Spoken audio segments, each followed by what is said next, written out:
Halo Sobat Prima Plasindo. Di video sebelumnya, kita telah membahas tentang harga PP dan PE yang melonjak tinggi karena pasokan yang terbatas di berbagai negara, termasuk Indonesia.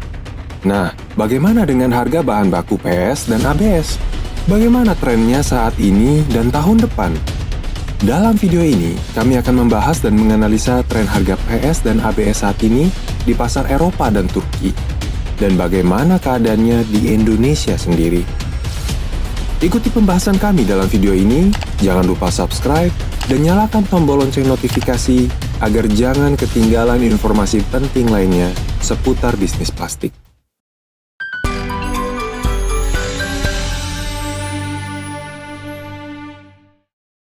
Di Turki, kenaikan harga bahan baku PS melambung cukup tinggi, walaupun sempat diperdagangkan di bawah harga China.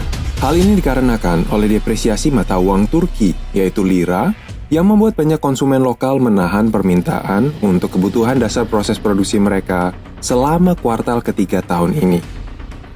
Memang, permintaan yang tergolong rendah ini membuat kenaikan harga PS sedikit tertahan. Namun, akibat dari pasokan yang terlalu minim dan terlalu terbatas, lonjakan harga yang tajam pun tidak bisa dihindari selama kuartal keempat 2020. Produksi pemasok bahan baku PS di wilayah Asia yang sedang rendah karena banyak maintenance dan overhaul pabrik dimulai dari November lalu. Ditambah dengan kesulitan pengiriman karena kurangnya peti kemas dan tingginya tarif kargo, mendorong kenaikan harga PS impor tersebut. Tapi di awal Desember 2020 ini, bahan baku PS di Turki diperdagangkan di atas harga PS impor China. Dan beda harganya bahkan cukup tinggi. Harga biji plastik GPPS tercatat $160 per ton lebih tinggi. Sedangkan HIPS tercatat lebih tinggi $110 per ton dari harga penawaran di China. Menurut beberapa pedagang bahan baku plastik di Turki, penawaran harga akhir yang mereka terima dari produsen di Korea Selatan bisa naik hingga $300 dibanding penawaran bulan sebelumnya.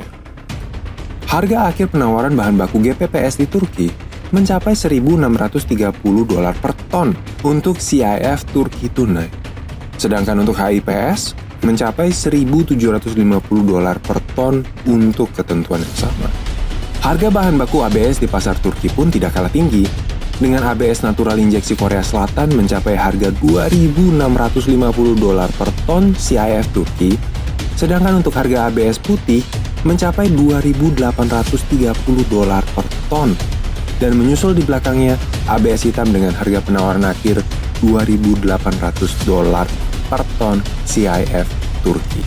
Alasan masalah logistik, pengiriman yang melonjak, serta kurangnya tekanan penjualan menjadi faktor utama pelonjakan harga yang cukup fantastis tersebut.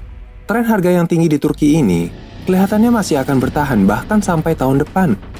Karena kendala pasokan ini pun kelihatannya belum akan segera mereda.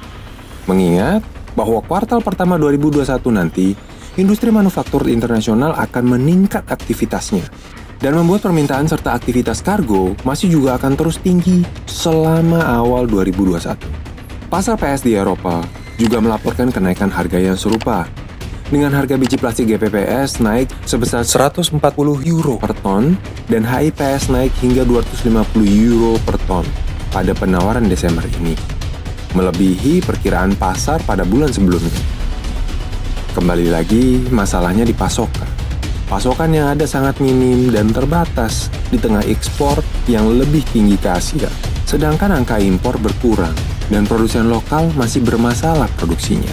Banyak produsen Eropa jadi menahan pasokan yang mereka miliki melihat tingginya minat beli pasar yang bertujuan untuk mengamankan pasokan demi mencukupi kebutuhan produksi mereka masing-masing selama Desember ini.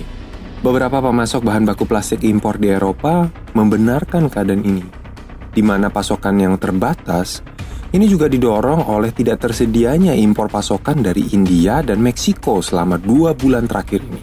Memang menjelang akhir tahun dan masa liburan Natal dan Tahun Baru 2020 ini, banyak pabrik yang menurunkan kegiatan produksi mereka. Sehingga permintaan akan bahan baku juga sebenarnya bisa ditahan. Sejak November lalu, angka penurunan konsumsi memang sudah mencapai angka 50% karena adanya pengaturan lockdown, dan karantina wilayah yang kembali diberlakukan, sehingga mempengaruhi secara negatif kegiatan industri manufaktur. Keadaannya pun sebenarnya sama di Indonesia. Pasokan dalam negeri sendiri untuk PS dan ABS juga masih sangat terbatas, akibat dari kendala kargo impor sehingga hanya bisa mengandalkan produsen lokal. Walaupun saat ini kegiatan produksi banyak pabrik plastik juga menurun, tapi setelah musim liburan akhir tahun berakhir, kegiatan produksi kelihatannya akan meningkat lagi. Dan pada kuartal pertama tahun 2021, industri manufaktur di negara-negara Eropa juga akan kembali ke pasar setelah liburan akhir tahun, sehingga akan membuat pasar PS dan ABS kembali ramai. Jadi saat sekarang ini adalah momen yang baik untuk menyiapkan persediaan bahan baku bagi industri plastik Anda. Selagi permintaan sedang cukup rendah dan harga masih cukup terjangkau, walaupun masih tinggi. Karena setelah masuk tahun 2021 nanti, ada kemungkinan harganya akan kembali mulai memanas dan lebih meningkat. Bagaimana dengan Sobat Prima Plastindo sendiri? Apakah persediaan bahan baku plastik Anda aman untuk tahun depan? Atau Anda adalah pemasok yang sedang kebingungan mencari barang karena pasokan yang terbatas? Silakan share komentar Anda di kolom komentar di bawah. Dan jangan lupa untuk like, subscribe, dan nyalakan loncengnya agar Anda tidak ketinggalan berita-berita terbaru dalam industri plastik.